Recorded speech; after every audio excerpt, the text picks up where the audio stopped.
Welcome to the Leadership Zone. I'm your host, Sheila Walsh, Leadership Development Specialist, Coach and Researcher. There is a fantasy about leadership, a fantasy that those who are in leadership positions or who lead big companies or organisations are somehow less human and more capable than the average person. And this fantasy can cause a lot of challenges for people who end up in leadership roles, especially if that fantasy was about somebody who had it all together, who knew what they were doing, who understood everything. And then they're in a leadership role and they're not that person. Why does that matter, you might be saying? Well, it matters because all humans have insecurities, concerns, fears, and inner critic. And when you have grown up, whether that's from a child or just in your adult life, with perceptions of leaders as being smarter, more capable, more together, when you've only seen the outside element of leadership and leaders, then it's easy for you to feel even less able for the leadership role you're in. It will increase the odds that your inner critic will get really loud and that your level of self-criticism will get really high.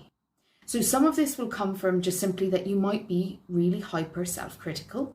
You may be quite harsh on yourself and add all of the expectations you perceive and fantasize about other people having, other leaders being able to do, being more ready for. Like one of the examples that I always come back to is in Michelle Obama's book, and I'm about to butcher the quote. She said something like she sat at the table with all the most powerful people in the world, and they're no different to you or I. And if you haven't worked with really powerful people or sat with really powerful people, and before I had those experiences, I would have probably thought the same. I would have thought, yeah, there must be something special about them. But there isn't. People are just people who do their best, and sometimes through power and privilege, and sometimes through hard work, end up in positions of power and end up in leadership positions. And then they do their best, attempt to use their internal compass, attempt to use their values, attempt to achieve the outcomes that they're aiming for. But the reality is that everybody's just doing their best. And if your internal critic is really high, if you have a really high standard for yourself and you have a fantasy about leadership, well then whenever you're in a leadership role or in a leadership position, you're more likely to compare yourself to fantasies about leadership rather than the less sexy, more basic human elements of leadership. And even the most powerful people in the world who make really key decisions that have implications for loads of people, they are still just people making decisions, and they make some good decisions and they make some bad decisions. And those decisions have impacts.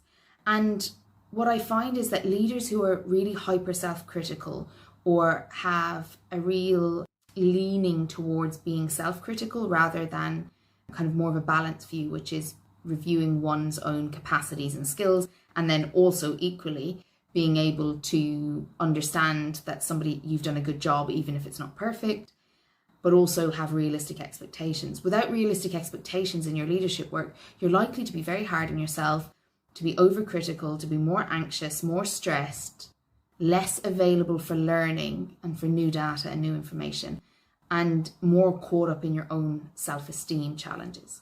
If this resonates with you and you're thinking, well, I'm a leader or I'm trying to lead or manage or influence people, and I tend to get caught up in my own self-doubt and my own self-criticism, then I'd encourage you to think about how your own internal dialogue is actually influencing your experience of the world and the experience of work.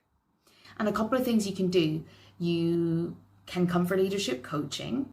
You could join the Leadership Development Book Club so that you can talk to other leaders and normalize the reality of leadership and not just the kind of glossed over thing that we see in most settings.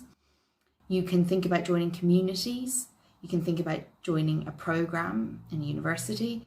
But ultimately, that self-esteem piece is going to need you to bring a reality check to the fantasies you have about who should and shouldn't be a leader, what qualities leaders should have, and therefore what qualities you should have that you don't.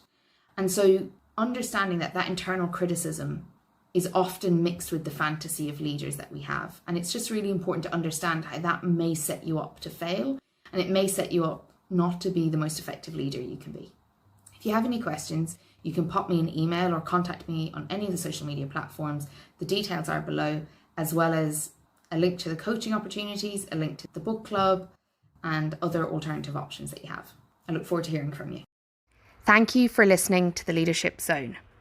We can continue this conversation over on Twitter, and my Twitter handle is @SheilaWalsh1, or at LinkedIn, you'll find me under Sheila Walsh. To book a free consultation to discuss your leadership needs or the leadership development needs of your organisation, simply visit my website www.sheilawalsh.com and book a free leadership consultation. I look forward to hearing from you.